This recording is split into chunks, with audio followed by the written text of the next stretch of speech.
فرعون نے مصر میں بنی اسرائیل کو بہت تنگ کرنا شروع کیا۔ حضرت موسیٰ علیہ السلام کو خدا تعالیٰ کا حکم ہوا کہ سب بنی اسرائیل کو راتوں رات مصر سے نکال لے جاؤ تاکہ فرعون کے ظلم سے بچا جا سکے۔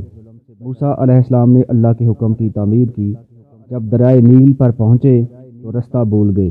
موسیٰ علیہ السلام کو بہت تعجب ہوا اور حضرت موسیٰ علیہ السلام نے اپنے لشکر سے پوچھا کہ کیا کوئی اس بات کا راز جانتا ہے؟ اتنے میں ایک بڑھیا آپ کی خدمت میں حاضر ہوئی اور اس نے حضرت موسیٰ علیہ السلام سے کہا، اے موسیٰ، جب حضرت یوسف علیہ السلام کا انتقال ہونے لگا تھا انہوں نے اپنے بھائی بھتیجوں کو وصیت فرما دی تھی کہ اگر کسی وقت تم لوگ مصر کو چھوڑ دو تو میرا تابوت جس میں میری لاش ہوگی اپنے ساتھ لے جانا۔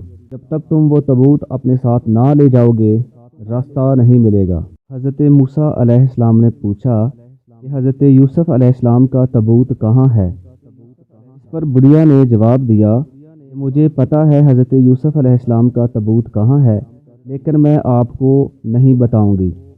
حضرت موسیٰ علیہ السلام نے پوچھا کہ ایسا کیوں ہے؟ بوڑھی عورت نے جواب دیا، اے موسیٰ، پہلے آپ مجھ سے اقرار کیجئے کہ میرا خاتمہ ایمان پر ہو اور جنت میں جس درجے پر آپ ہوں اسی درجے میں میرے رہنے کی جگہ ہو۔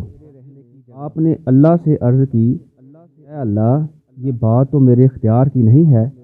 تو اللہ کی طرف سے حکم ہوا، تم اقرار کر لو، ہم پورا کر دیں گے۔ حضرت موسیٰ علیہ السلام نے اقرار کر لیا اور اس بوڑھی عورت نے تابوت کا پتہ بتا دیا جو کہ دریا کے کنارے میں دفن تھا۔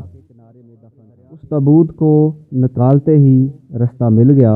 اس بوڑھی عورت نے کوئی دولت دنیا کی نہیں مانگی، اپنے آخرت کو درست کیا، اور ہمیں بھی چاہیے کہ ہم سب اپنی آخرت کو درست کریں۔